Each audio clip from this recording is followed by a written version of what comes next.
Every evening at exactly 6:17, the old street lamp flickered to life. It stood at the far end of a quiet road, where the town slowly dissolved into silence. No shops, no noise, just a broken bench and the whisper of wind through tired trees. Most people had forgotten it existed, but Daniel hadn't. He knew the exact second it would glow. Not a moment early, not a moment late. And every day, without fail, he would be there, sitting on that cracked wooden bench beneath it, his hands tucked into his coat, his eyes fixed on the soft yellow light as if it held answers. Because once it held her, Sophia. She wasn't the kind of person people noticed right away. She didn't try to be loud or extraordinary, but if you looked long enough, you realized she carried a quiet kind of magic. Daniel met her on an evening just like this. He had been passing by, lost in his own thoughts when he saw her standing under the lamp. She wasn't doing anything, just looking up at the light as if it was telling her a story. Waiting for someone, he had asked, half out of curiosity. She smiled, a little distant, a little soft. Maybe, she said, or maybe I'm just giving someone a chance to find me. That was how it began. Days turned into conversations. Conversations turned into a ritual. And the ritual became something neither of them named, but both of them felt. Every evening at 6:17, they would meet under that street lamp. Sometimes they talked for hours, about dreams they weren't sure they could reach, about fears they never told anyone else, about memories that still ached. And sometimes they said nothing at all. Sophia liked silence. She used to say, "Silence is honest. It doesn't pretend." Daniel didn't always understand her, but he listened anyway. One evening, as winter slowly crept into the air, she asked him, "Do you believe that some places hold onto people?" He frowned. "What do you mean?" She looked at the light above them. "Like, even if someone leaves, a part of them stays behind. Not as a ghost. Not really. Just something you can feel if you stand still long enough." Daniel laughed it off.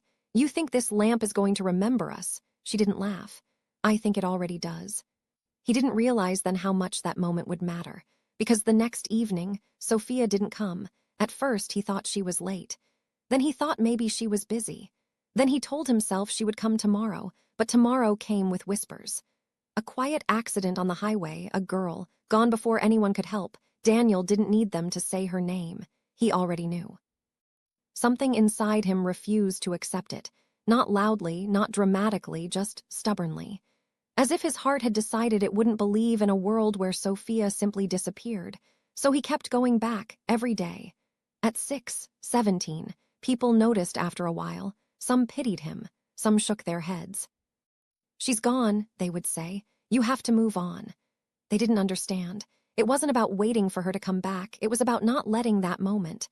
Their moment fade into nothing. Winter deepened. Fog began to wrap around the street each evening, soft and heavy like a curtain between worlds. The lamp would flicker through it, its glow diffused and dreamlike. And Daniel would sit there alone, or maybe not entirely alone. Sometimes in the quietest seconds he felt it, a presence, not seen, not heard, just there like the air shifted differently. Like the silence carried a memory. He never spoke of it because he wasn't sure if it was real, or if he just needed it to be. Months passed. Life around him moved on as it always does. But that small corner of the world remained untouched, frozen at 6:17, holding onto something unfinished. Then one evening, everything changed. The fog was thicker than usual, swallowing the road entirely. Even the trees looked like shadows. Daniel almost didn't come that day, but habit pulled him back. He sat down, exhaling slowly, his breath visible in the cold air. 6:16, the street lamp buzzed faintly. 6:17, the light flickered on, but this time it didn't settle. It trembled, dimmed, brightened again, as if struggling to hold itself together. Daniel looked up, confused, and then he saw her, standing under the light, Sophia, like a ghost from a nightmare. Not broken or distant, just her. Soft eyes, silent smile, the same quiet presence that had once filled his evenings. For a moment, time stopped. His heart pounded against his chest. His hands trembled as he slowly stood up. "Sophia." His voice barely existed. She didn't speak. She only looked at him, the way she used to, like she saw more than what was in front of her. Like she understood everything he couldn't say. Tears blurred his vision. "I kept coming," he whispered. "I didn't know why, but I just did." The light flickered harder. She took a small step back. No sound, no warning, just that same gentle expression, as if she was saying goodbye without words. Wait! He reached out, panic rising in his chest. The light flashed, and she was gone just like that. The street fell silent again. The lamp steadied, glowing softly as if nothing had happened. Daniel stood there, frozen, his hand still outstretched. Slowly, he lowered it. He should have felt broken. He should have felt the loss all over again. But instead, he felt something else. Peace. A quiet, aching kind of peace.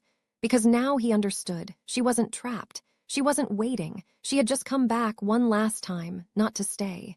But to let him go. Daniel sat back down on the bench, looking up at the light. For the first time in months, he didn't feel the need to wait. He smiled softly. Some lights don't guide you forward, he whispered. They bring you back just once so you can finally move on.